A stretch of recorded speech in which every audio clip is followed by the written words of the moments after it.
Hello, welcome guys to today's talk. Today we are going to talk about RTIC and we are going to demonstrate a simple Blinky code on NRF9160. So before beginning this talk, I would like to inform you guys like this is just an extended talk about RTIC and its application in the field of in the field of embedded systems and all. um, we do have a very detailed talk by our mentor, and this is just an extension talk to just demonstrate RTIC on this particular board, NRF9160.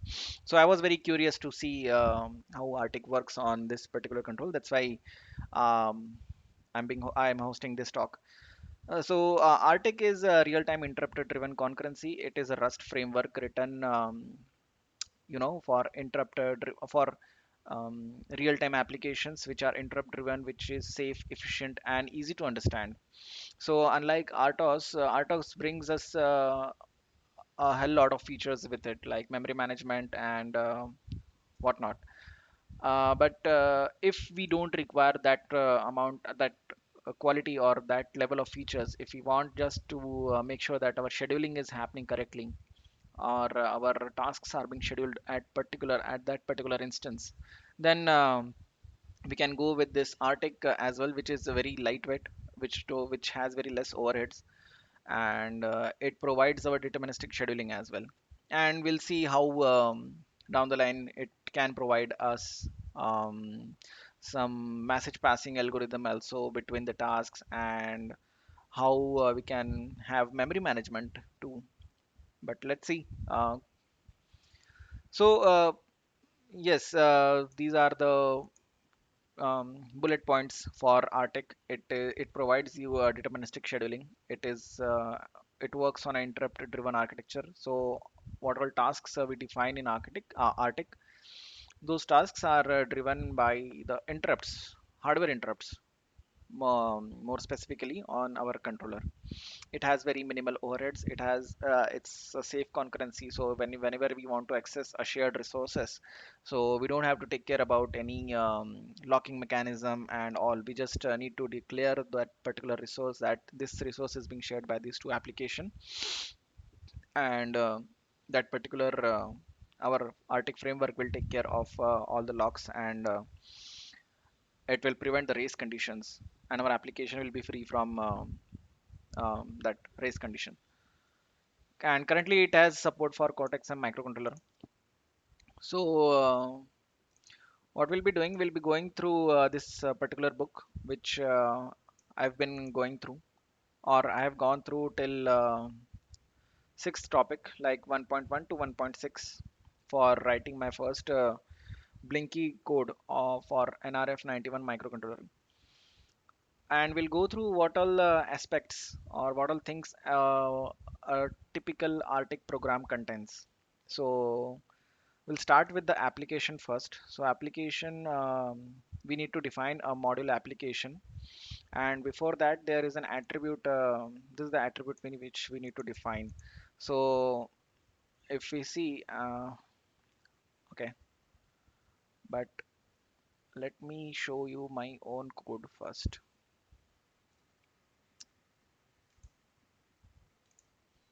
Just give me a minute. I'll try to bring this code here. Okay, fine. RTIC, and this is our code. So we were talking about first we'll see the dependencies. So in order to add RTIC to your application, you just need to pull one dependency, that is Cortex M RTIC. So currently the latest version is 1.1.4, as you can see, and that's it. Instead of Cortex M RT, you need to import Cortex M RTIC, and in the source code you don't need to import anything. Just start writing your application with the attribute RTIC app. Now if we come back to this book, okay, so this is the attribute, first attribute. It starts with defining the RTIC app, and then we specify the device which you want to use. So device is nothing but your peripheral access crate which you want to use. So in this demonstration, they are using some board. I don't know which board they are using. Uh, and then dispatchers. So dispatchers are nothing but your software interrupts. Now these dispatchers will be needing when you are defining software interrupt tasks, or more specifically, if you are defining a task which is driven by a software interrupt. So then we'll be needing those dispatchers, and in that dispatcher you need to specify what all software interrupts you are using, and then we can start defining our application with this like mod app. And in this, so it has three or four different aspects which are there in the application module. So these are the first. So the first one is we need to define the resources. What all resources we'll be needing for our application. In order to define those resources, we have two distinct structures, uh, like shared and local. So shared resources will be defined in the shared named struct, and it has to be decorated with this attribute. Local resources to a particular application will be defined in a local struct, and it has to be decorated with that with this local attribute. A monotonic timer to enable scheduling in RTIC. This is required, but if you don't want to specify it, it automatically takes your the timer which is available, the system timer which is available. Okay. Then we come to the init task. So this is what we can say, the initializer task for our application. So whenever the RTIC starts, this is the first task which will run. Okay, and we can define and this is the like definition for that init task. It has to be in this way only. So it starts with function init. It has some context. Context is nothing but what all things it is using, and it has to return shared, local, and init monotonics. Monotonics is nothing but your timer thing. So if your init function does not um, if it does not qualifies to this standard, or it does not it is not defined like this, then you'll get some error. It has to define like this. It will take some context, and it will return you shared, local, and init monotonics. This is what I have understood. So then this is our init task. We need to initialize whatever things we are using. For example, here they are initializing a system timer for particular frequency. Then they are spawning some task here. For example, they are spawning foo task, and one thing is like these demonstrator, or this particular code example are meant to be run on QEMU. I wanted to run it well, like on my microcontroller, so I haven't tried to run any of this. I've written my own code following this thing, and I have used hardware tasks only. So we'll come down to that part later. So see here, they have defined their local resources, and they are initializing their local resources here, like shared resources and local resources, and then returning this thing, this complete structure. Then so this is about init task. Whatever initialization routine you want to write, you can write in this. And what all initializations are to be done has to be done in the init for your shared resources and local resources. Then there is an ideal task. So as the name suggests, it runs whenever there is an ideal frame in between the two tasks. If you want to add something here, you can add here also. For example, waiting for instructions or going to sleep mode, because in order to save power. So all those things we can do here. For time being, I am not doing anything because I'm not 100% sure when I go to sleep what my microcontroller will do. So I'm just continuing here like this guy only. Then there is an interesting part. Here are the tasks which we can define. So this is our first task, then this is our next task, and we do have a hardware interrupt task as well. So see, these two are software tasks. Now software task has to be defined in this way, with this attribute. So we start with task, and we specify the resources which the task is being using. For example, here this task wants to use shared resources. So we'll specify shared, and in that, uh, like we'll specify shared, and in that square bracket we'll mention what all resources it is going to use. Then again, if we want to use some local resources, then again we will specify that local, and in that square bracket this local resource. In this way we will define, we'll write the attribute for this particular task, and this is a software task. How we can know, how we came to know this software task, because it does not binds to any hardware interrupt in the attribute. So if we see here, so this is the attribute for the hardware tasks, where we can see this binds, and it binds to a hardware interrupt, that is UART 0, and also it has got its priority. Anyways, our software task can also have its priority, but this is the distinguishing factor between software tasks and hardware tasks. So we got two software tasks, and we got one hardware tasks, and that's it. This is our a very simple RTIC application. So when we move on to the resources, so here they have mentioned each task. Here they have mentioned more theory about their local resources than we have. So this is the local resource, and this local so if you see here, our idle task is also um, having an access to the local resource. So even our idle task can access to the local resource. And I wanted to show you one more thing, initializing local resources at the time of defining an attribute. So yeah, see here.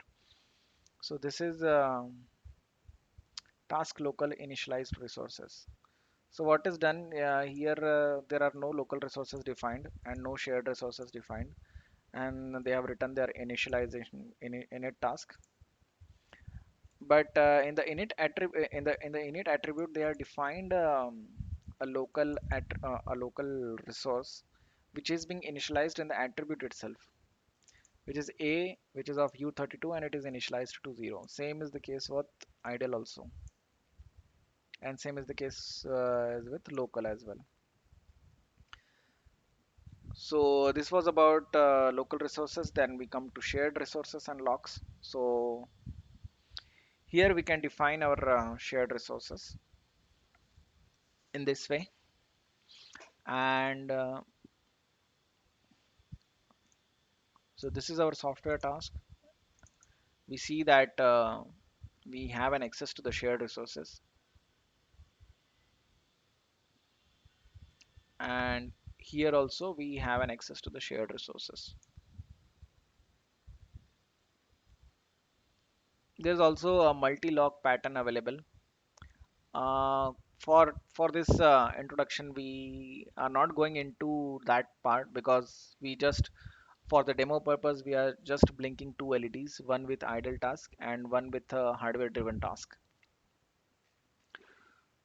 So let's talk about init task. So init will be the first task which will be running when the RTIC application starts,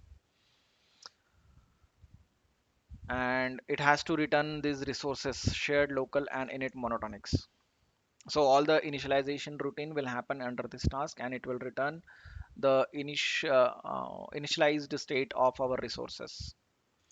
Then there is an idle task, which is nothing but a background task, and the definition is like it returns nothing, and it has to be like that, otherwise you will get some error. So here they have used no operation, and they have mentioned also here, in order to save power we can just go to sleep, or we can do wait for instruction also. Um, but for just again for demo purpose, I'm just using empty loop and doing nothing there, because I don't know uh, what my microcontroller will give me if I go to sleep. So we'll see how we can define a hardware task. Well, I guess now it's better if we switch to our actual code. Okay, so this is my demo application. It Okay, I don't need a pack, so I can remove this. So this is my HAL crate which I am using, Cortex M dependency and RTIC. Rest of the things, it's optional. You can keep it or you can leave it. So this is all we need in our dependency section. Then we start our main .rs, and we start with no main, of course. Then this is our app attribute. In the device section, I am defining the pack peripheral access crate, and in the peripheral attribute, I am defining as true. Dispatchers I am not using because I'm not able to find a software interrupt for NRF9160. If there are some software interrupts, then please let me know. I'll demonstrate that as well. But on the short notice, I was not able to find any software interrupts. I know that cannot be the case. This controller must be having some software interrupt, but it's just a matter of time. I haven't spent much time there. So then let's when we come to the application, we'll import what all things we'll be needing. So this is just like writing your normal Rust code. What all things we need? We need GPIO, we need pack, uh, we need a port access, we need UART, we need timer, we need delay, and rest of the things. So what I'm going to do is I am going to blink one LED from ideal task, and I am going to no, I'm going to blink one LED from our hardware task, and I'm going to switch on one LED from idle task. So in order to blink LED via hardware, we need some specific hardware interrupt. So I have chosen, I'll go with timer interrupt. So what I've done, I've initialized a timer to particular value, and after that value, it will start. And after each particular defined interval, it will generate an interrupt. So whenever that interrupt is generated, my task will trigger, and in between that, my idle task will run whenever there is a time frame. Okay, so yeah, for the demonstration purpose and to keep it simple, I've just used local resources. So I've defined my both the LEDs as local, LED1 and LED2. Shared resources, I don't have any. So and then we start our init function with init attribute. So you see this returns shared, local, and init monotonics. So here again, context is nothing but what all things we are using. So if you want to use peripherals, then just get context dot device. We'll get our peripherals, and after that, this is just initialization of our peripherals like we do in our normal Rust program. We get the GPIO, then we initialize our pin to be output level low, then we get the timer, non-secure timer, and then we enable the interrupt out of it, and we start the timer after this particular number of cycles. And this is the this line of code will pend the interrupt, or it will wait for the interrupt from timer 0. and this code will be executing once this initialization is done, and then we are returning our shared resources, local and init monotonics. Okay, and one more thing to add for this special NRF9160, what I have done is I've used a secure partition manager, or you can use your bootloader, which we had a talk about that um, like a few months back.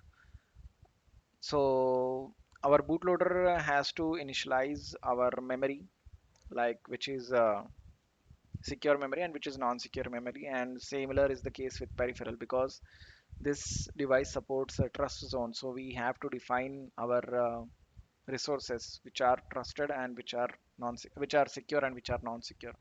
So I have used a secure partition manager, and it is defining our from it is defining the flash, like from 5000 till 768K, that particular memory is non-secure memory. So our application will be flashed from this memory location. Previous to this, there will be secure partition manager. And make sure to initialize, or when you are writing your own bootloader, so make sure to to initialize all those timers, non-secure timers, to be available for our application. Otherwise we will not have the access to these timers and all. So for the simplicity sake, I have used a secure partition manager, which define which take cares of everything, which defines all the resources as like all the available non-secure resources as non-secure. So we have the access to timer 0, we have the access to port and both the LEDs, and we do have the access to UART also. But currently we are just blinking two LEDs. Now coming to idle task, I have defined the local attribute here, and this is my local resource which I want to use in my idle task. So in idle task, whenever idle task will start, so we have to disable the interrupts once, or not disable the interrupt, or we have to what we say, we have to pend the interrupts. um, we'll talk about it, uh, but what actually I'm doing here is I'm just setting this LED to high. So here we have initialized LED 1 to be set at low level, and in idle task it will set it to high, and then it will loop. Then this is our first hardware task, which binds to this timer 0 interrupt, and which has access to local resource of LED2. Now here we match upon if you want to access LED2, so this is the way. So context CX is nothing but our context dot local means we have the local resource. If we had shared, then context dot shared. So we have local LED2, which see if it is high, then we set it to low, otherwise it is we set it to high. And we have a simple cortex M delay of this much cycles. The delay is nothing but yeah, used assembly delay. So after this, within this period of time, uh, after this period again, there will be an idle task, and in idle task, the interrupt will be pended again. So when the interrupt comes, here we are servicing the interrupt, like this task will be run whenever the interrupt occurs. And once after running this task, the idle task will run, it will again pend the interrupt, so again the timer will start and again it will generate the interrupt, and so on. So this way we can get our LED to be blinking. Otherwise what will happen, you'll get the first interrupt. If we comment this out, you'll get the first interrupt, it will serve it, and then it's gone. Idle task will run, it will set this LED to high, and then both the LEDs will be on. But in the idle task, when we pend this interrupt, then again after a particular time, which we have defined here, the interrupt will occur, and we can get the blinking LED. running. So yeah, I guess that's all for this thing, for just a Blinky demo. Now we'll compile this code and see cargo build. So okay, I have already compiled. So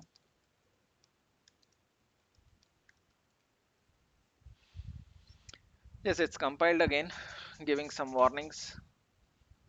We can ignore those warnings as of now. Now we'll flash this. So make sure that your secure partition manager is already flashed. So if I want to show you my programmer view of my NRF9160, we'll select the device and we will read here. Okay, read.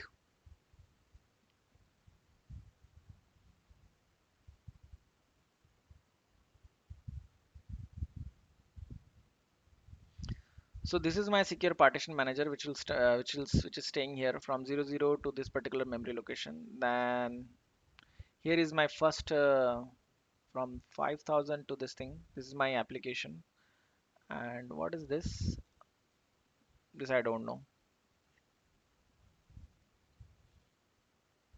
So we'll do erase all, but for that I guess we need to flash the secure partition manager. So let's not erase everything. We'll just flash our program. Cargo. I think you cannot see this thing, right? Now it's visible. So we'll do clear cargo flash release.